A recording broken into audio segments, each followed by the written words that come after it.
谢谢， and good afternoon. 下午好。 Folks in Washington like 各 to 位， invoke 华盛顿的人喜欢引用里根总统的名字，尤其是在他们批评川普总统的时候，他们 they 说， say or at least insinuate that Donald 或者至 Trump 少 is 暗 nothing 示 like 唐纳德·川普和罗纳德·里根完全 They 不 say the 同。他们 current 说， president's approach is nothing like the vision champion. 现任总统的做法与罗纳德·里根在冷战高峰期在与苏联斗争并最终获胜时所倡导的愿景截然不同。 But those folks are wrong. 但那些人错了，大错特错。 Most who invoke 今 Ronald 天大多 Reagan's 数引用罗纳德·里根名字的人，尤其是那些自诩为共和党鹰派的人， talks are not much like 都不太像罗纳德·里根他们所倡导的政策与他的政策截然不 are 同。 nothing like his. In fact, for the 事 better 实上， part 在过去的30年里，他们的政策几乎完全相反。 if you look 如 at 果你看看当时的政策，唐纳德·川普才是真正的名正言顺的里根继承人。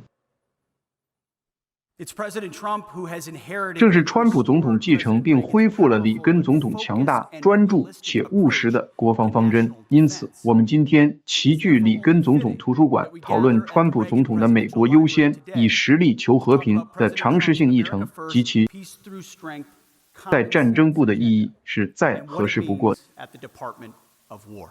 只要看看结果， One need only look at the results 就能明白为什么川普总统是当之无愧的继承人。 So let's 那么 look at what 让我们看 Reagan 看 and his administration actually 里根和他的政府实际上做了 Reagan 什么。 rebuilt the military after Vietnam, and that is rightfully 里根在越南战争后重建了军队，这被理所当然地认为是他的最伟大成就之一。川普总统已经并且正在做同样的事情， defense. 对国防进行历史性的投资。 Sincerely in 但 the peace part of peace. 里根总统也真诚地相信以实力求和平中的和平部分。 Not a popular thing to do at the time, at the height of the 他的 Cold 行动表明了这一点，在冷战高峰期与共产主义者对话，并不是一件受欢迎的事情。然而，里根总统做到了。 and others, Ronald Reagan saw the prudence 在与米哈伊尔·戈尔巴乔夫和其他人的高调会晤中，里根总统看到了从实力地位与我国的对手接触的谨慎和潜力，所以他这样做了。即使面对来自国内的强烈批评，包括来自他自己党派的批评，当然，里根总统并非天真。 with our adversaries were only 他 possible 认识到，只有从实力，特别是军事实力出发，才能与我们的对手进行富有成效的接触。这就是为什么他如此专注于建设美国军队。我们仍然在谈论里根的军队建设。我的孩子们和你们的孩子们将来也会谈论川普的军队建设。里根总统和他的团队继承了一支因他们那一代人在越南的无休止的战争而疲惫不堪的军队。他们将那场战争的教训铭记于心。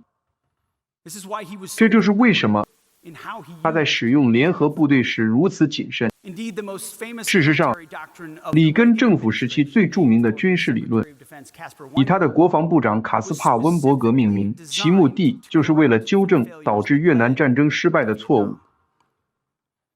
Among other key principles, the Weinberger doctrine 其 stipulated 中，温伯格原则主要规定：第一，除非美国或其盟友的重大利益受到威胁，美国不应派兵参战；第二，美国军队只有在全心全意投入并明确意图取胜的情况下， be committed wholeheartedly 才能投入战斗 and with clear，否则 intention 不应派兵。第三，美国作战部队的投入应仅限于具有明确定义的政治和军事目标， should be committed only with 并有能力实现这些目标的情况。 objectives and with the capacity 第四，只有在万不得已的情况下， and fourth the commitment of 才应考虑派遣美国军队。这些原则是合理的， as a last resort. 也体现在里根总统实际使用美国军队的方式上， And it was reflected in how President Reagan 即以一种专注果断的方式，并且仅当他认为符合我们国家的重大利益时才这样做。 determined that it was in our nation's 事实上， vital interest to do so.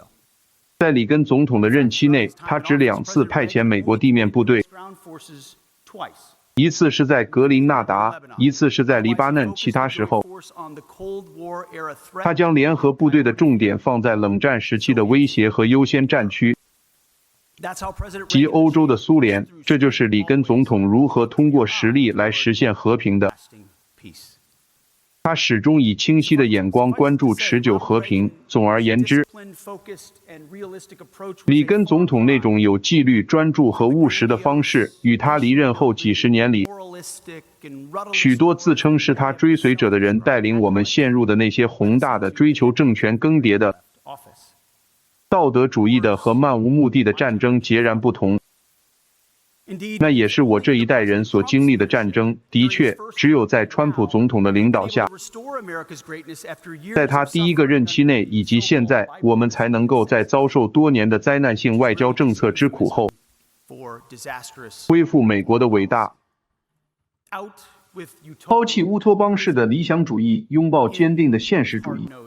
具体来说，里根教导了我们专注且强有力的领导的重要性，但他所谓的门徒们并没有听取这一教训。自冷战结束以来，一代自称的新里根主义者一直在吹捧里根的名字，但他们的执政方式却与里根截然不同。他们空有叫嚣，毫无清晰的目标，在军事领域尤其如此。这一代自称的新里根主义者抛弃了里根的明智政策，转而支持不受约束的新保守主义和经济全球主义。在经济上，他们摧毁了我们的工业基础，将其转移到海外。与此同时，在外交和国防上，他们摒弃了里根、尼克松和艾森豪威尔清晰而灵活的现实主义，转而试图让美国成为整个世界的警察、保护者和仲裁者。他们高喊着人人享有民主，即使在佩什河谷，即使那里的人民并不想要，也无法实现。他们把美国的盟友变成了依赖者，几乎是在鼓励欧洲和世界各地的这些国家搭便车，用美国的纳税人的钱来补贴他们的国防。这些自称的新里根主义者寻求在以实力求和平的幌子下建立全球军事霸权，结果我们却在中东陷入了漫无目的的战争，在欧洲卷入了地面战争，同时导致了中国的经济崛起。在主导了如此糟糕的局面之后，这些人竟然还认为自己有资格在公共场合发言，更不用说对我们其他人进行道德说教，这真是令人震惊。他们中的一些人甚至在这个舞台上获得了奖励。但川普总统更清楚，他深知如何在持久的基础上通过实力恢复和平，以务实、适用和符合常理的方式，将我们国家的利益和美国人民的利益放在首位。重要的是，这不仅让美国变得更好，也让我们的盟友变得更好。这是他在第一个任期内竞选和领导的愿景，现在他正在第二个任期内继续发展。这是一种愿景，而不是准帝国主义的幻想。正是这些幻想导致我们在近几十年里遭遇了如此多的灾难，而这个愿景实际上将我们带回里根的真正遗产，抛弃乌托邦式的理想主义，拥抱冷酷的现实主义。看看事实就知道了。像里根总统一样，川普总统致力于通过实力实现和平，这一硬币的两面，而不仅仅是将这个短语作为战争贩子的遮羞布。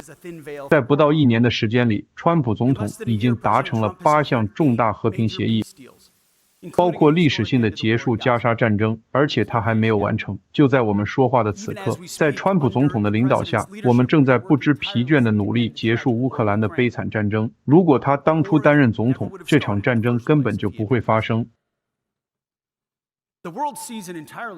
今天世界看到的美国已经完全不同，这些具有历史意义的和平机会不是偶然发生的，而是源于川普总统的远见和决心，就像里根总统一样。川普总统愿意与对手对话，从1980年代的戈尔巴乔夫和邓小平，到今天的普京和习近平。这源于实力而非软弱，源于清晰的目标。华盛顿的人喜欢批评川普总统这样做，但他们忘记了里根总统当年也是这么做的，而美国因此变得更好，就像里根总统一样。川普总统也深知从实力地位出发进行谈判的重要性，尤其是军事实力。And at the newly renamed Department 在川普总统的领导和国会的支持下，我们这个新晋更名的战争部去年获得了历史性的资金增长， in funding last year and believe that 而且我们相信这仅仅是个开始。 make no mistake about it, President Trump is hell 毫无疑问， on maintaining and accelerating the 川普总统下定决心要维持并发展世界上最强大的军队， the most lethal 最强大、最具杀伤力， made. 而且是美国制造的自由武器库。我们也在恢复战士精 We're 神， also restoring the warrior 回归 ethos 基本， back to 强调战备、 readiness, accountability, 责任、 standards, 标准、纪律 discipline, 和杀伤力。不知道你们有没有注意到？ I'm not sure if you saw 我最近在匡提科就这个话题对一些将军发表了演讲。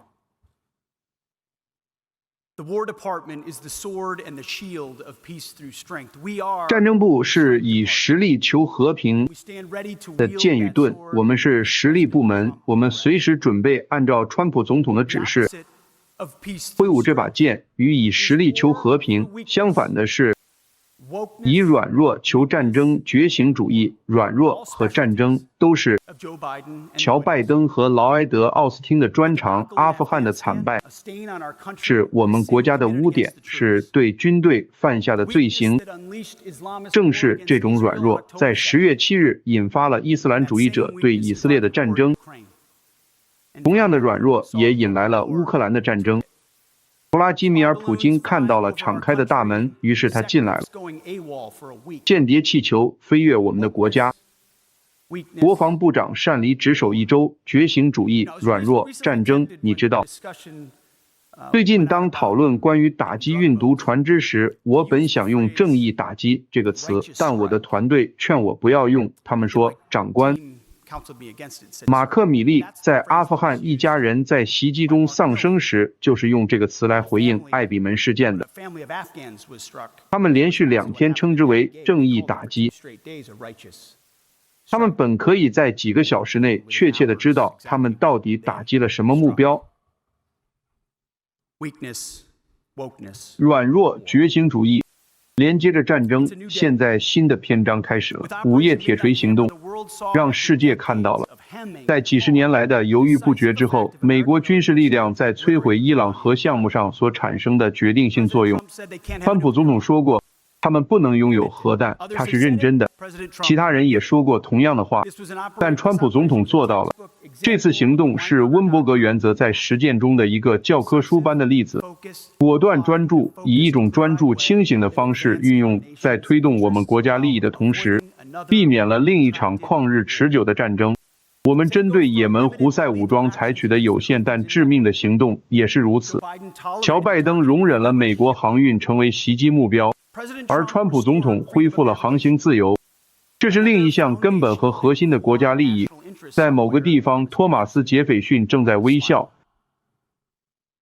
And right now the world is seeing the strength of 现在 American resolve 全世界 in standing the 都 foe 看到了美国在阻止致命毒品流入我国方面的决心和力量。在这件事上，我们目标明确，态度清晰。如果你为某个被认定的恐怖组织工作，并且用船只向我国运送毒品，我们就会找到你，击沉你的船只。对此毋庸置疑，川普总统可以并且将会采取他认为合适的果断军事行动，以捍卫我们国家的利益。不要让地球上任何一个国家对此有任何怀疑。就像里根总统一样，川普总统知道如何以一种与明确目标相关联的方式，以及以一种果断且可信的军事胜利理论来实现这一目标。正如越南的教训影响了罗纳德·里根和他的温伯格原则一样，伊拉克和阿富汗的教训也指导着川普总统和他的部长。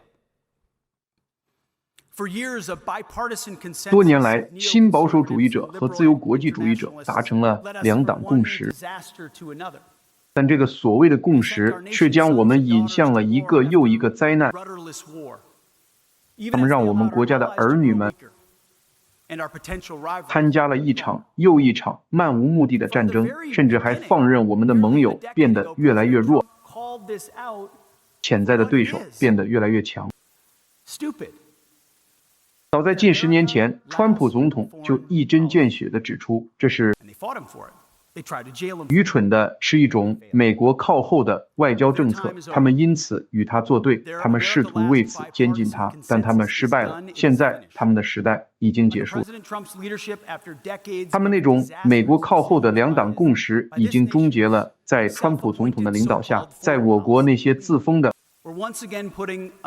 所谓的外交政策精英做出几十年灾难性的决定之后，我们再次将美国的利益放在首位，我们优先考虑我们国家的安全、自由和繁荣，以及我们公民的福祉。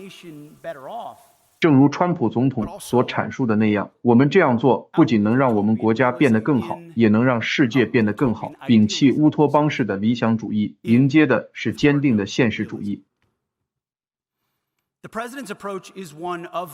川普总统的方式是一种灵活而务实的现实主义。如果你愿意，这是一种常识。他以清晰的视角看待世界，这对于服务于美国真正的利益至关重要。这种方法以战略理性和成本效益评估为基础，我们将以合理且对普通美国人有意义的方式来定义我们的重要利益。这就是塑造战争部重点的方法和思维模式。因此，战争部不会因民主建设、干涉主义、无明确目标的战争、政权更迭、气候变化和觉醒主义的道德说教而分心。相反，我们将把我们国家实际的具体利益放在首位。我们将阻止战争，我们将推进我们的利益，我们将保卫我们的人民。和平是我们的目标。为了实现这一目标，如果需要，我们将随时准备好战斗，并果断地取得胜利。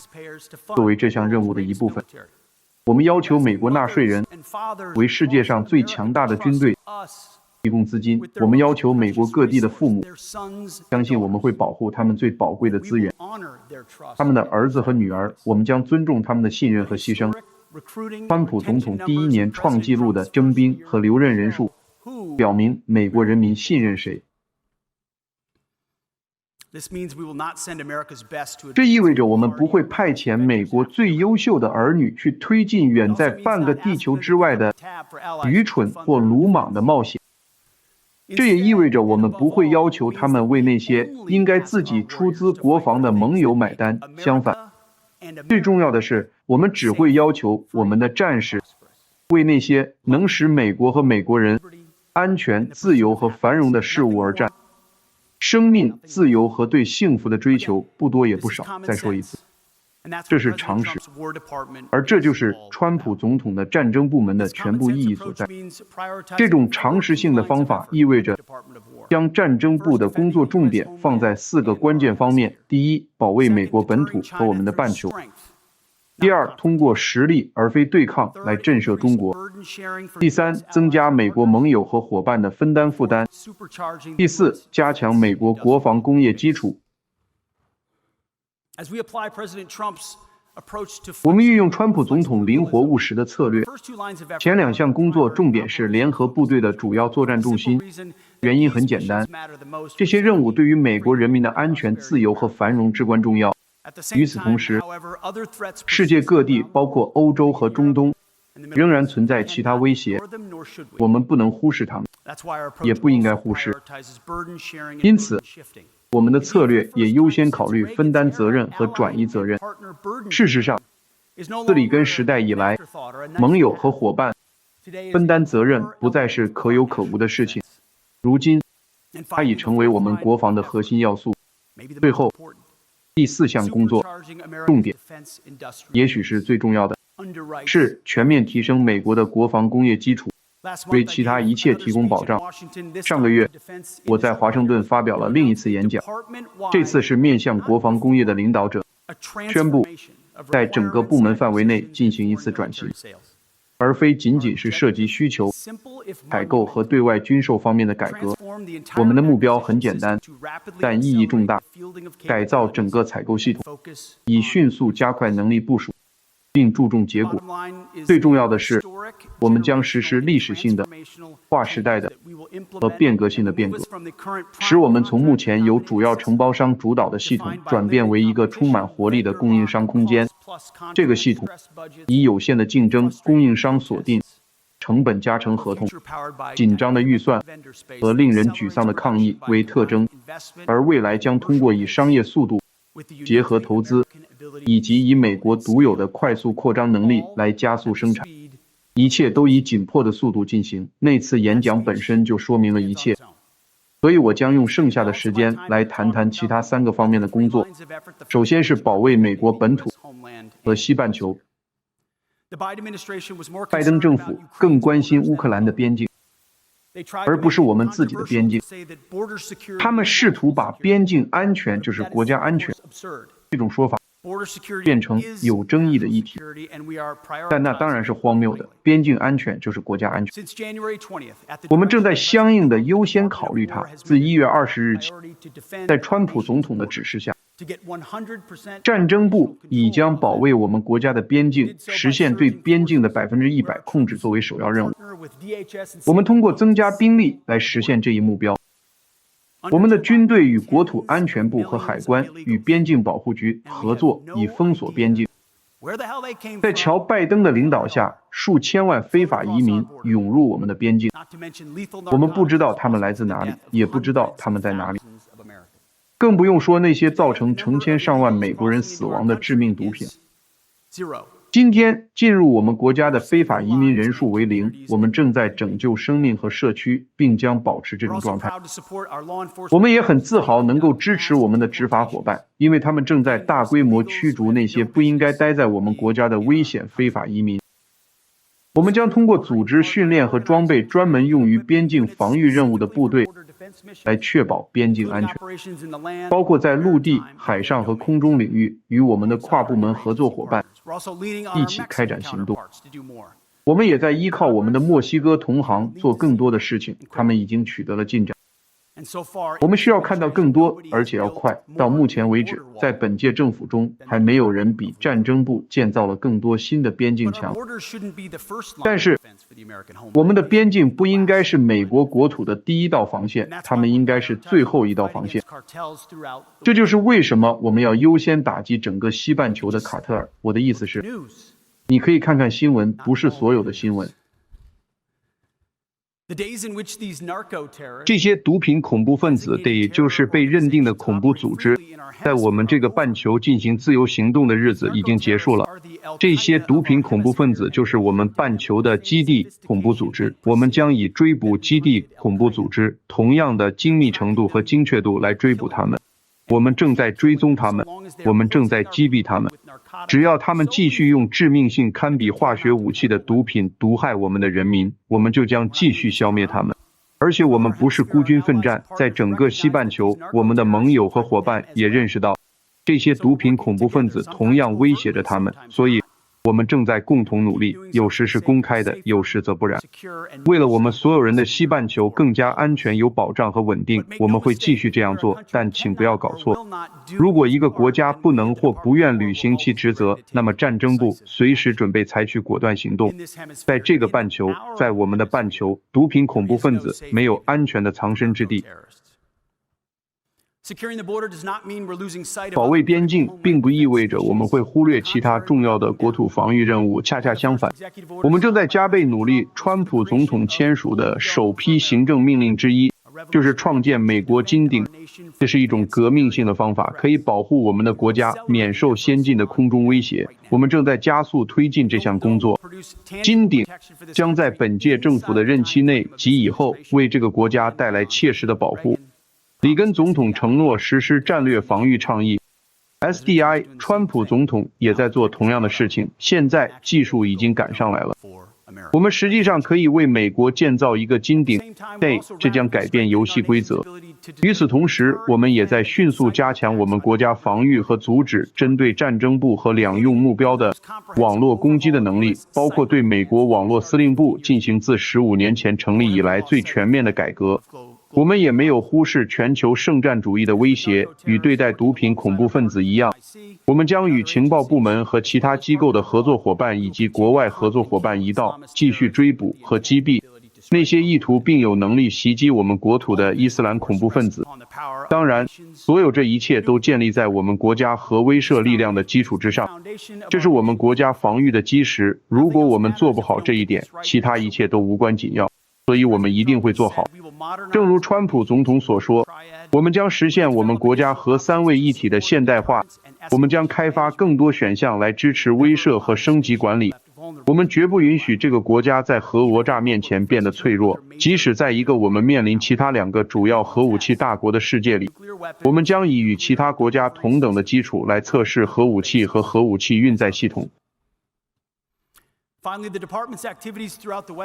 最后，战争部在整个西半球的行动不仅仅是为了消灭毒品恐怖分子，也是为了威慑敌和捍卫我们国家的利益，以应对该半球的其他威胁。为此，战争部将随时向川普总统提供必要的可靠方案，包括保证美国军方和商业部门进入关键地区，如巴拿马运河、加勒比海、美国湾、北极和格陵兰。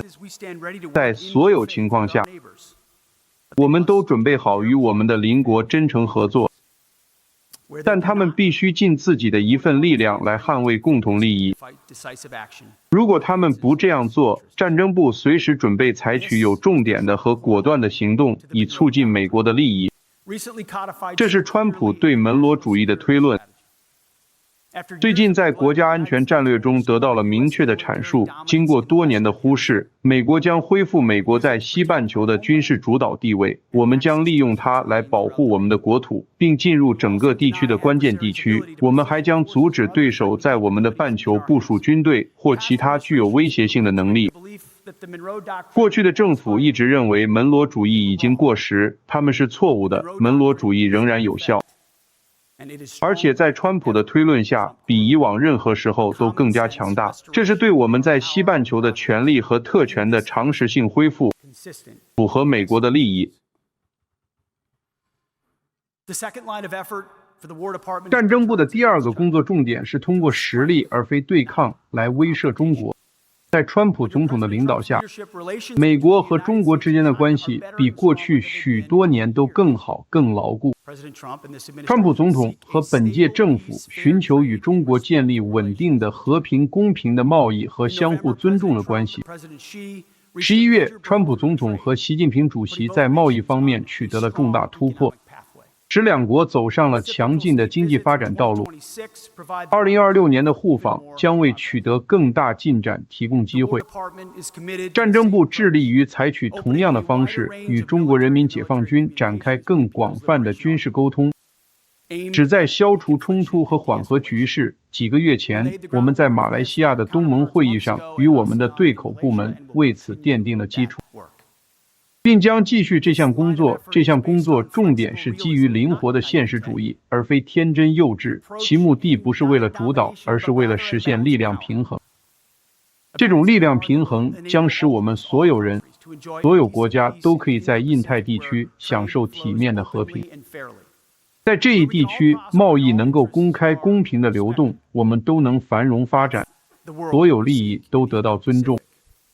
这就是我们在印太地区所寻求的世界，也是我们的方针，旨在实现的目标。我们将变得强大，但不会不必要的对抗。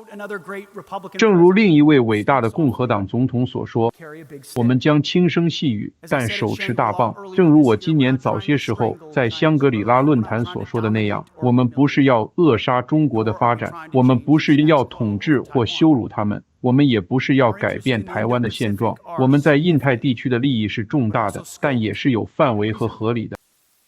这包括我们与盟友一起在印太地区拥有足够强大的姿态，以平衡中国日益增长的力量。这意味着确保我们的盟友都不会受到持久而成功的军事侵略。这就是我们在印太地区所说的威慑，不是为了压制中国，而是确保他们没有能力压制我们。